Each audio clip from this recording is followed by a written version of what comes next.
Hello and welcome. I'm your host, Enrique De Castro, and you are tuning in to the What's in Your Case podcast. Our guest today is an up-and-coming singer, songwriter, artist at the budding portion of his growing music journey. Local artist that just released his first single with an EP on the horizon. My guest today, Ahmed, or The Glove Box. Hey, glad to be here. And you have one of your bandmates here as well. Yes. Kellen, do you want to introduce yourself? Hello, I'm Kellen. I do bass and percussion for the Glove Box. Don't let him sell himself short. He is one of the foundations of this band for sure. And what is the story behind the name The Glove Box? All right, that's a great question, actually. So it's a reference to my favorite song titled Registration. It's a Death Cab song. And I think the line is, the glove compartment isn't accurately named and everybody knows it. And so I really like this idea of being inaccurately named. Like, you don't put gloves in a glove box. Just innately, it just describes where inaccurately named. And tell me about your musical journey so far. So music was, something I honestly had no business doing. Think I really started falling in love with it around 16. So nobody in my family is a musician, artist. Actually, nobody even listens to like American music. So I really just, I didn't know what I was getting into, but I remember I saw a live performance, and they just looked like they were having so much fun. They were so cool. And so I just decided that I wanted to do music. So I did this like open mic night when I was 16, and I sung "She Will Be Loved" by Maroon 5, and it was just so god awful. But I felt something that day, and so I started writing songs and learning guitar. And somewhere along the way, early on, I met Kellen. And I remember I was telling him, like, hey, we should start a band. We should do this. We should do that. I'd go over to his house and, show him some songs occasionally. He'd be like, dude, that's really cool. And I'd be like, yeah, we should start a band one day. And it took, I want to say, almost like 5 years to this point to even get it started. So to reintroduce yourselves, now we are the Glove Box. We are consisted of songs written by me. I love writing songs. I was actually an artist before I was a musician. So I'm like really obsessed with trying to say what we can to other people, like express ourselves in a way that others can understand easily. And I feel like art and music do a great job of that. And so that's kind of how I got to this point. And I've seen that you play guitar, and then there was a clip of you playing the mandolin. Mm-hmm. Do you play any other instruments? So my main instrument is guitar, and even at guitar, I'm self-taught. I have no professional training. I kind of just kept banging on it until I figured it out. So the mandolin was kind of like an accessory that I started to learn much later in my journey of music. But other than guitar, mandolin, I would say I can't really claim any other instruments. I can play piano to groove maybe, but like I'm not an actual piano player by any means. Honestly, the person of many talents here is actually Kellen. He can play any instrument that I've ever seen. Would you care to chime in? Not any. I originally started with drums, but I play most stringed instruments. So guitar, bass guitar, or ukulele. I play piano as well. I cannot sing though, and I'm not a great songwriter, so that's kind of how it works out between the two of us. Yeah, so very much so. I'm definitely like the songwriter. I bring the songs to the table, and Kellen and I flesh it out like to the best of our abilities. Just guitar and vocal for me, realistically. Mandolin, I wouldn't even claim either.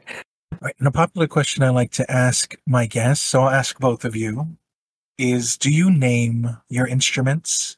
And if you do, what are their names? Good question. I don't really. I guess it's up to me then. So yes, I do. I have two guitars that mean the world to me.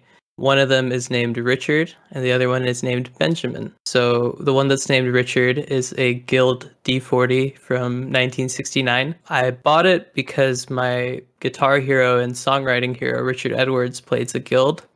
and I just always wanted a guild. And I would go to the guitar store every day, and I'd ask the guy if he had any guilds, and he'd say no, no, no. Until one day, I went in actually with Kellen, which is amazing. And we both bought a guitar that day, but they had this guild sitting there, and it was like super expensive. I couldn't even fathom spending that much money on a piece of equipment, you know? I just started playing it, and I fell in love. And yeah, so that one's named Richard, and then the other one is named Benjamin because of Benjamin Gibbard, the lead singer of Death Cab, and he just plays a Gibson, so that's what I thought. And then, Kellen, why don't you name your instruments? Is it just something you haven't thought about before? Yeah, I haven't really thought about it too much. Or maybe I just have too many. I don't know. I did recently just get a new cymbal, ride cymbal, and it's kind of unique looking. It's not like a typical like polished, shiny looking cymbal. It's a little more, but just, you know, made to look as such, but just kind of almost grimy looking. So I have taken to calling that the trash can lid. But I would say that's about it. Oh. So, Ahmed, earlier you had mentioned that you had started out as an artist. I know that you did your album art for the single. How long have you been drawing for? Yeah, like I said, I was an artist before a musician. I started drawing, I want to say, when I was a little kid. I did really draw like a lot of swords stuff. I had a great imagination that started to fade as I got older. But yeah, I kind of lost drawing for a little while, but I found it again when I was like 16, around the time I started music for the first time, for that matter. And yeah, so I've been drawing for almost 8 years now. I mostly focus on like figure art and portraiture. I have another Instagram account called The Art of Eggy, which was actually kind of the start of these kind of, I guess, blog accounts where I post my art and music. And so yeah, you should check it out if you get a chance. I do a lot of like pen and paper, pencil, graphite, charcoal, pretty much any solid medium. I'm not a big painter, but I really like sort of like scratchy materials, so to speak. And then do you plan on drawing all of your album arts moving forward? Actually, after drawing this one, I kind of felt like my music was starting to become too much of me, almost, where writing these songs, I'm guiding the emotions of these songs. You know, I'm sitting in the studio with Kellen and Adam at the bootleg, and you know, I'm directing all of this, and I'm trying to make this thing sound like the way it does in my head, and then to go home and then sit down and try to like create art from all of that. I just feel like it's starting to get too much of me. I would like the glove box, as it's not called, you know, the Ahmed box is called the glove box. I want it to be more about other people, you know, more than just me getting to like a bigger message. So yeah, I mean, if it saves money at some point, then, you know, I kind of have to. But if I got the chance, I would love to have somebody else do the art for me, or even to work with somebody to create the art. I think that's like one of the greatest opportunities I could have to foster creativity. And you had mentioned bootleg recording. Mm-hmm. I know that some artists record their songs in a home studio, but you went to a recording studio. What was your experience working at bootleg recording on this EP? Oh, man. So actually, none of this would have happened. This interview wouldn't have happened if it actually wasn't for bootleg recording. So our story kind of goes back to how we even got there in the first place. I was playing an open mic night at the Gaslight Company. I remember I was sitting at the bar and I was talking to Kellen. He works at the Gaslight. And so I was talking to him behind the bar and I was like, man, I've been writing songs for so long. Man, we got to start recording this stuff. I mean, like, I have the chops, you have the chops. What are we doing? And I'm like, we need to get to the studio. You know, I finally saved up enough money. And then lo and behold, they're like announcing the people who are going to play and then record. And I wasn't going to play that night. I hardly even brought my guitar. I only brought it out of... I had this kind of feeling like I might need it. And so I did bring it, but I wasn't going to play that night. And so I won that free hour. Actually, in that hour, got the vocal and guitar track for The Lonely Afternoon. So it was a very special moment. And so we chose to record there because, you know, of that moment of magic, so to speak, where like you manifest something and it actually happens. And so yeah, I found a great companion and a musical mind in Adam. And so it's like, for the first time in a long time, I get to talk to somebody that is excited to make a sound that nobody's heard before. So it's been great recording at the Bootleg. I can't say enough good things. It's a home recording studio, but it is equipped with like some of the best equipment I've seen. And yeah, I've been able to do a lot. I've been going there every week since, and my life has never been better. Now, it looks like April 10th, 2024, you both played a show together at the Fig Tree. Was that your first live performance as a band?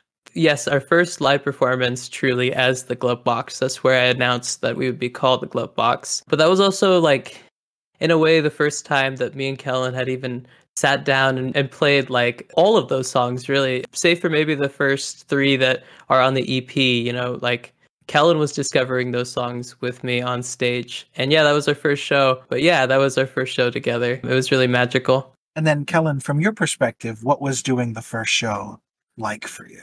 Oh, it was great. It was a blast. You know, Ahmed's been one of my closest friends for a very long time. And like he said earlier, we've always talked about having a band together at some point, and now it's here and it's happening. And it was cool to finally be up on stage together and perform. All right, let's take a look at your discography.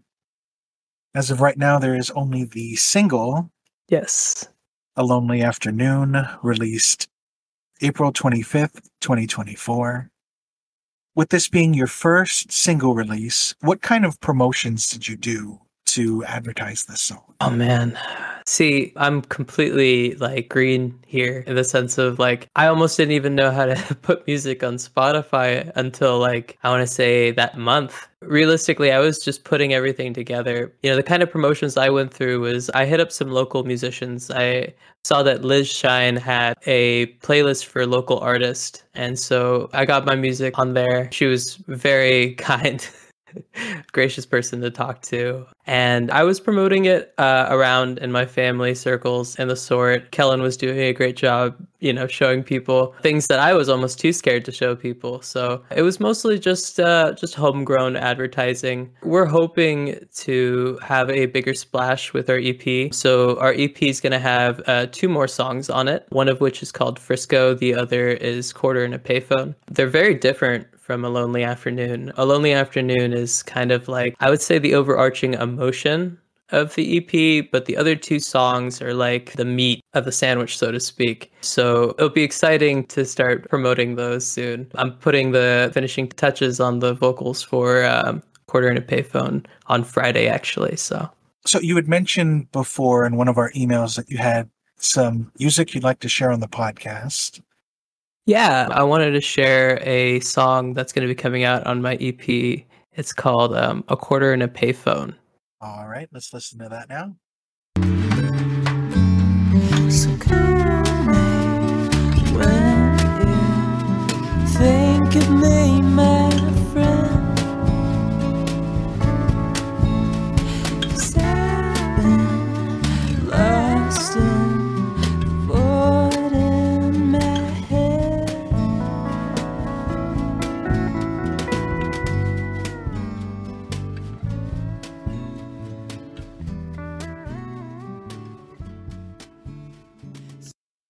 One of the sounds that you'll hear that is really prominent within this song is a pedal steel. And there's kind of a story behind that. I had not planned for there to be a pedal steel at all in this song. I was hiring musicians for parts, and another song that's on the upcoming EP is Frisco, and I really wanted a pedal steel sound on there, but the guy had offered to do 2 songs for like maybe $20 more or something. And so Quarter in a Payphone was tracked in a rush. So it's kind of like a little happy surprise. It really helps with like, I guess, getting the message across of like a transmission, so to speak.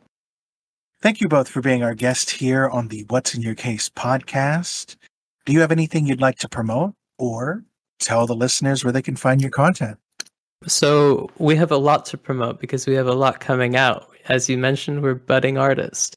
So our EP, Pacing Freeways, is going to be available to the public June 20th. We will be playing the Fig Tree once more on the 14th of June. Please come out and see us. We'll be playing 7 to 8. That's about all I have to promote. If you want to come find my music, we are the Glove Box. If you want to come find my art, I am the Art of Eggy. Yeah.